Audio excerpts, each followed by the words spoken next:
You guys, I am so excited for you. Today I'm going to be talking about student teaching. This is going to cover things that I wish I would have known entering my student teaching classroom. I'm going to show you guys some advice and things to avoid, also from the perspective of the master teacher, what we want you to know. Hi you guys, welcome to my channel. My name is Michelle Griffo and I'm so glad you're here.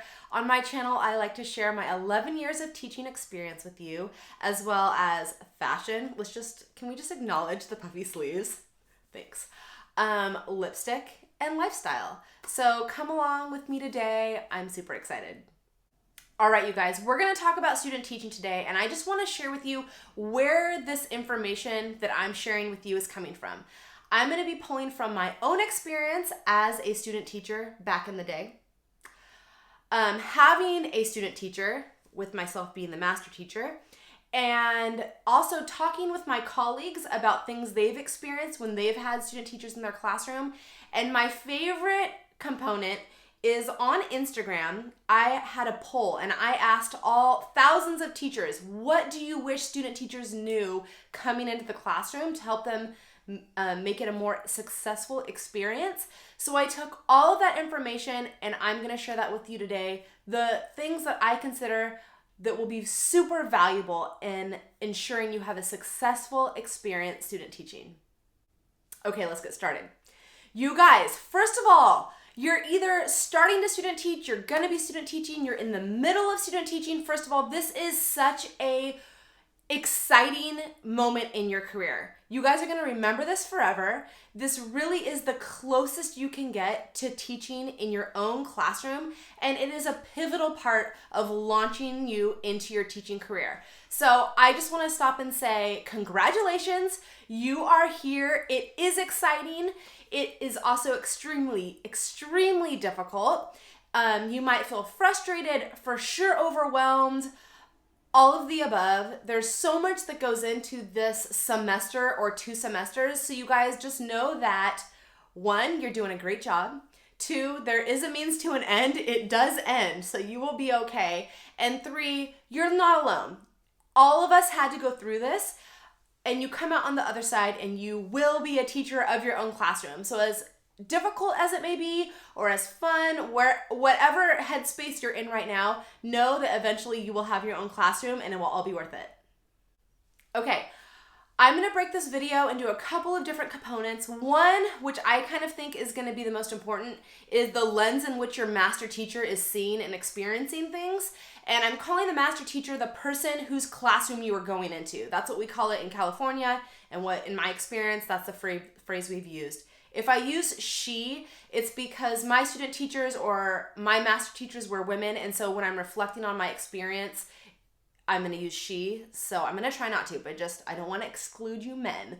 And then I'm going to talk about practical tips while you're actually student teaching, and then just some other advice, like if you're not vibing with your master teacher, what do you do? Things like that. So let's get started. Coffee first, hold on. Shout out to Teach Your Heart Out for my mug. Swag. All right, let's just look at the big picture here. You guys are in a crazy situation.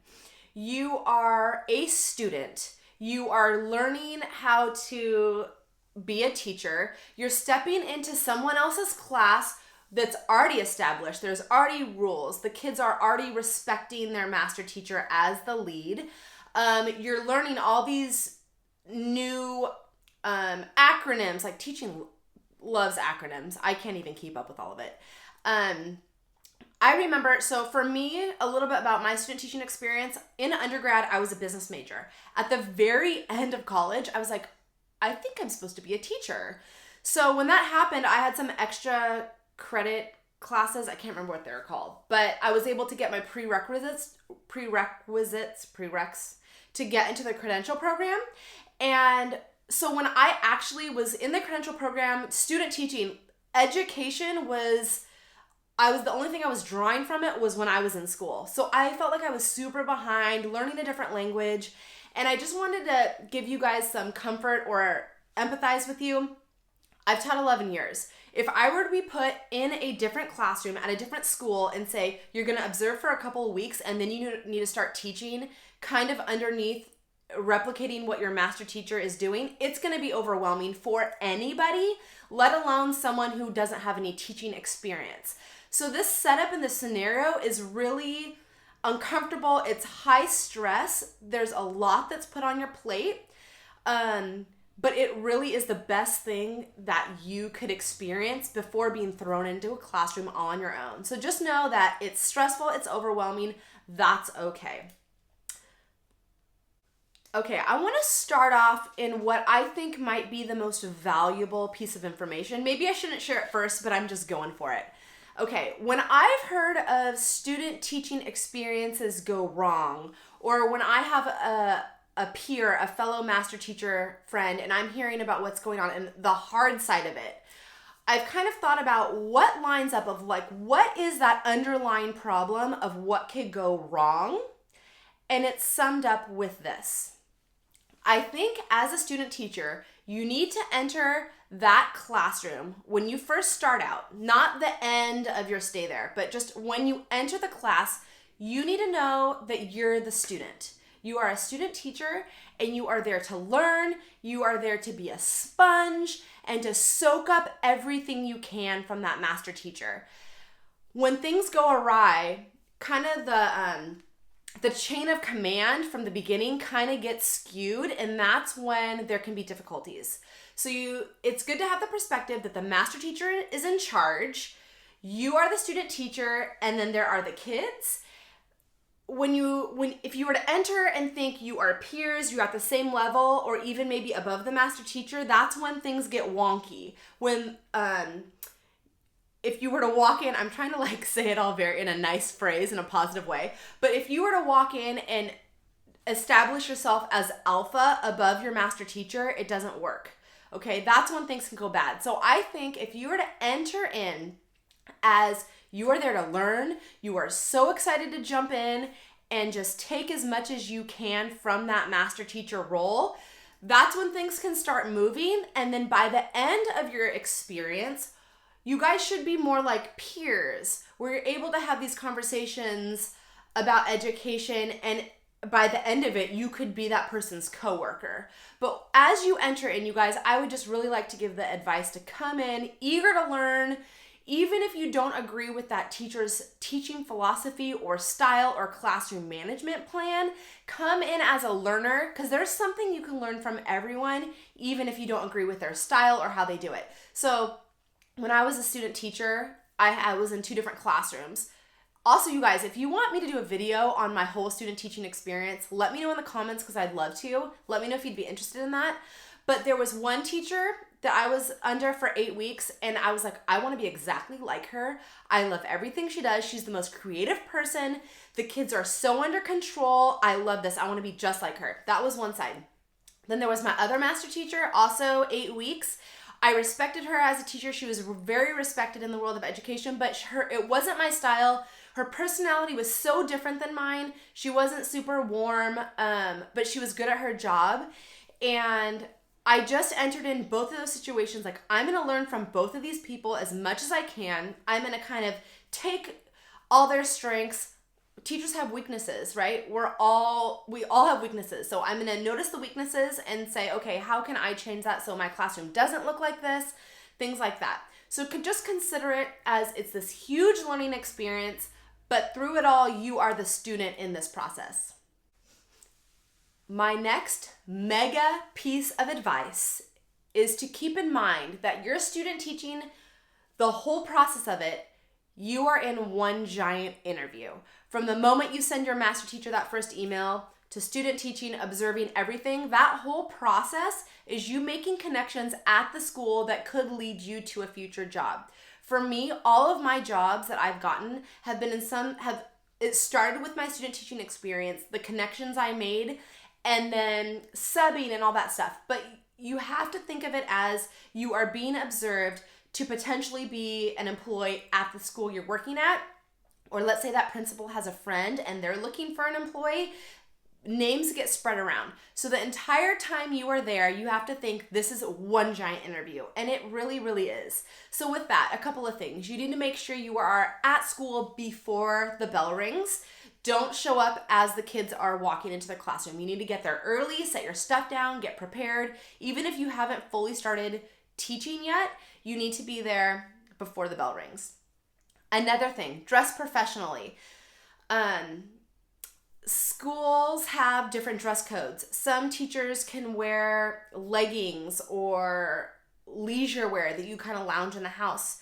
You guys need to dress professionally. I know it can be expensive, especially if you're straight from college. You might not have semi-professional attire. So you guys can, if you get like maybe 3 pairs of dress pants and rotate your tops, you can go to thrift stores, find things on the sale racks. Like there's a way to do it. By putting your best foot forward. I would highly suggest to look at it through the lens on if you can cuddle up on the couch wearing that outfit, whether it be the pants or not the shirt, but the whole outfit together, it's probably not appropriate for an interview. And that's your whole length of student teaching. So really try to keep that in mind when you're getting ready for the day. Make sure your cell phone is out of sight. This really lowers your professional appearance if your phone is out in any way. Even if you're taking notes or taking photos, taking photos is one thing if it has to do for an assignment. Do not have your phone anywhere out for a clock, for anything like that. It just looks bad because if a principal were to walk in, another colleague were to walk in, even your master teacher, there's something flying around.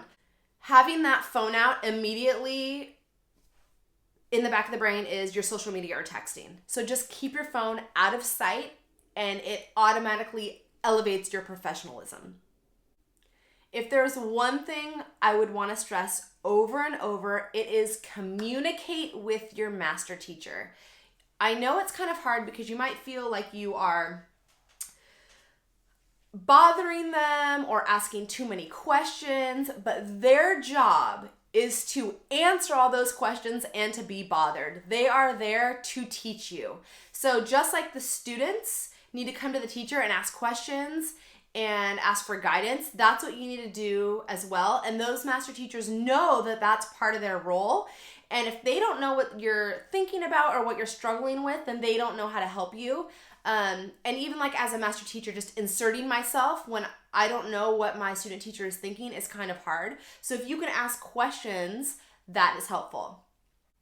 One thing also is you need to let your master teacher know what assignments are expected of you from your professor. So what I would recommend is I would print out a calendar, literally go to Google free calendar PDF or whatever. Plot out when you're going to teach certain lessons. Because I know like sometimes you have to be observed by your professor.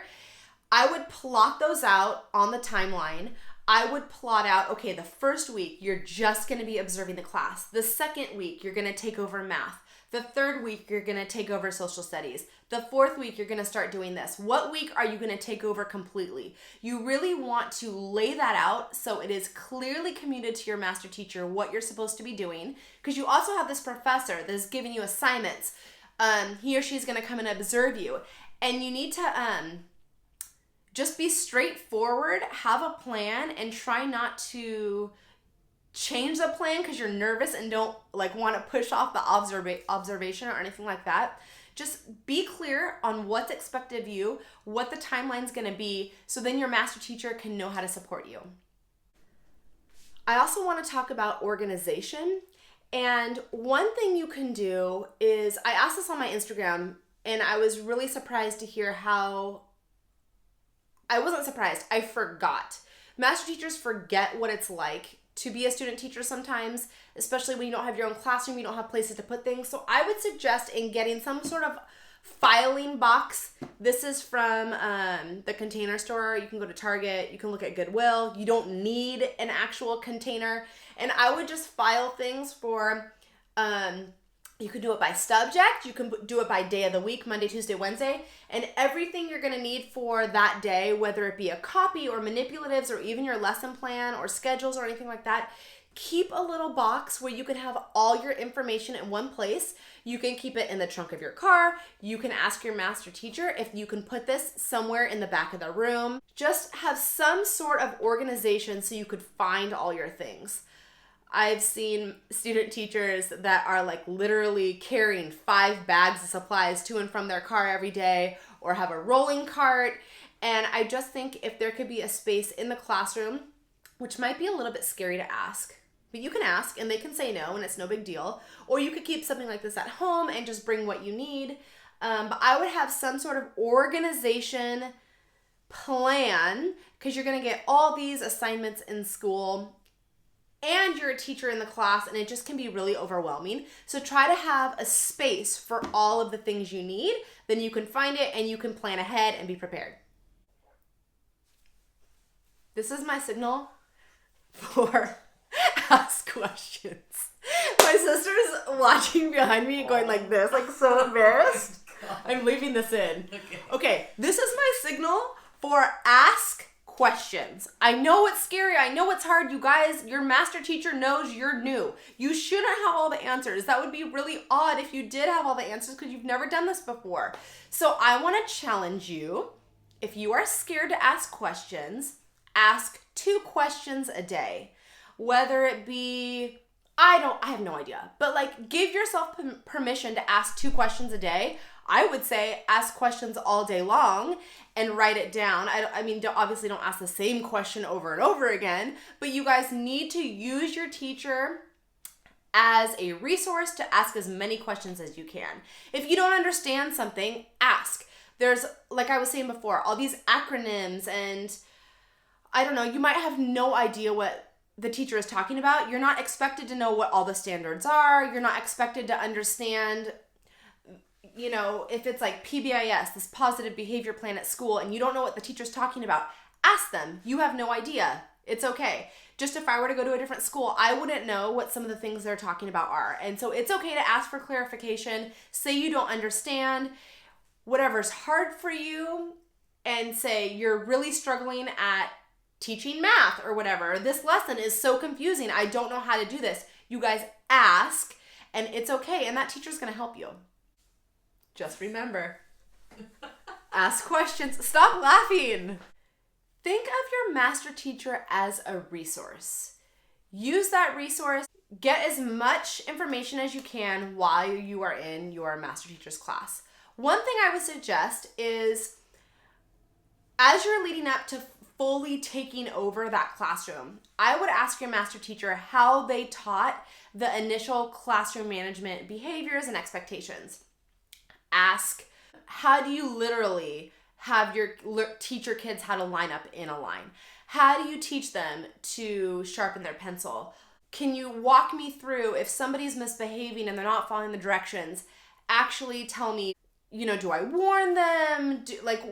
Ask all those questions, how they implement classroom management into their classroom. And what I would do is I would continue whatever classroom management program they are already doing. I would just continue that. I do think it would be good to sprinkle in your own, like if I'm going to have Miss Griffo's special tickets and I'm like adding something to it when I'm fully taking over. I think kids like change in classroom management incentives, but I definitely wouldn't scrap everything that they're doing because the students are used to it. It's programmed in them. You want to come alongside of them. When you are trying to establish classroom management and authority over the children, you need to have a relationship with them and rapport for them to trust you when you need to correct their behavior. I've heard so many times, if you have a good relationship with your kids, they're going to follow all the rules. That's not true. Kids are kids. People are people. People misbehave. I mean, it's just how it works. But when you have a relationship with those students and they trust you and they feel respected, when they misbehave and then you have to redirect them, that's when that relationship is going to come to your advantage because they're going to trust you and want to do better and not just say, I don't care what she thinks. She doesn't even care about me, you know? So those first couple of weeks when you're observing and you aren't actually teaching, I would really take time to try to get to know all the students, make one personal connection with all of them. What sports teams do they like? What do they like to do at recess? Try to have some little like buddy moment with each kid. That way, when you are taking over full time and you are trying to implement these classroom management expectations, discipline procedures, they feel like you know them and they respect you because they can tell you care about them because you've already invested in them and know them as a person. Let's talk a little bit about lesson planning. Lesson planning, I mean, it is a huge thing to tackle.